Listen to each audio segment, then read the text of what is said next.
ಇನ್ನು ಕನ್ನಡ ಸಿನಿಮಾ ರಂಗ ಕಂಡಂಥ ಅದ್ಭುತವಾದ ಕಲಾವಿದ ಅಂತಂದರೆ ನಮ್ಮ ರಘುವೀರ್ ಅಂತಲೇ ಹೇಳ್ಬೋದು. ಹೌದು, ಹುಡ್ತಾನೆ ತಮ್ಮ ತಂದೆ ದೊಡ್ಡ ಶ್ರೀಮಂತರಾಗಿದ್ದು ಸಹ ಎಲ್ಲೂ ಕೂಡ ತಮ್ಮ ಶ್ರೀಮಂತಿಗೆಯನ್ನು ತೋರಿಸದೆ ತಾವು ಮದುವೆಯೂ ಸಹ ಆಗ್ತಾರೆ ಅಂತ ಹೇಳ್ಬೋದು. ಇನ್ನು ಸಿಂಧು ಅವ್ರನ್ನೇ ಅವರು ಮದುವೆನೂ ಕೂಡ ಆಗ್ತಾರೆ. ಚೈತ್ರ ಪ್ರೇಮಾಂಜಲಿ ಸಿನಿಮಾದ ನಾಯಕಿಯಾಗಿದ್ದಂಥ ಅದೇ ನಟಿಯನ್ನು ಕೂಡ ಮದುವೆ ಆಗ್ತಾರೆ. ಮನೆಯವರ ತಂದೆ ತಾಯಿನ ಎದುರಾಕೊಂಡು ಸಹ ಮದುವೆಯಾಗಿ ಜೀವನವನ್ನು ಸಾಗಿಸ್ಕೊಂಡು ಹೋಗ್ತಾರೆ. ನಂತರ ದಿನಗಳಲ್ಲಿ ಸಿನಿಮಾಗಳಲ್ಲಿ ಅಂದುಕೊಂಡ ಮಟ್ಟಿಗೆ ಹೋಗೋ ಅವಕಾಶಗಳು ಕೂಡ ಸಿಗೋದಿಲ್ಲ ಅಂತಲೇ ಹೇಳ್ಬೋದು.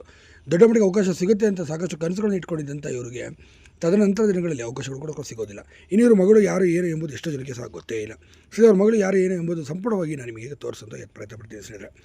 ಇನ್ನು ರಘುವೀರ್ ಮತ್ತು ಸಿಂಧು ಅವರು ಇಬ್ಬರು ಕೂಡ ಪ್ರೀತಿಸಿ ಮದುವೆ ಆಗ್ತಾರೆ. ನಂತರ ದಿನಗಳಲ್ಲಿ 2001 ಇಬ್ಬರು ದೂರ ಆಗ್ತಾರೆ. 2004ರಲ್ಲಿ ಸಿಂಧು ಅವರು ಹೃದಯಘಾತಕ್ಕೆ ಒಳಗಾಗಿ ಕೊನೆ ಸೆಳೆಯುತ್ತಾರೆ.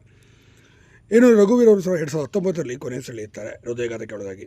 ಇನ್ನು ವಿಚಾರ ಏನಪ್ಪ ಅಂತಂದರೆ ಇವರ ಮಗಳು ಶ್ರೇಯಾ ರಘುವೀರ್ ಅಂತ. ಶ್ರೇಯಾ ರಘುವೀರ್ ಅವರು ಕನ್ನಡದಲ್ಲಿ ಹುಟ್ಟಿ ಬೆಳೆದು ನಂತರ ದಿನಗಳಲ್ಲಿ ಓದಿದ್ದೆಲ್ಲ ತಮಿಳ್ನಾಡಿದೆ ಮತ್ತು ಅಲ್ಲೇ ಅವರು ಹುಡುಗರನ್ನು ಪ್ರೀತಿ ಮಾಡಿ ಅಲ್ಲೇ ಸಹ ಮದುವೆಯಾಗಿ ಕೂಡ ಸೆಟಲ್ ಆಗ್ತಾರೆ. ಸದ್ಯ ಶ್ರೇಯಾ ರಘುವೀರ್ ಅವರಿಗೆ ಇಬ್ಬರು ಮಕ್ಕಳು ಸಹ ಇದ್ದಾರೆ.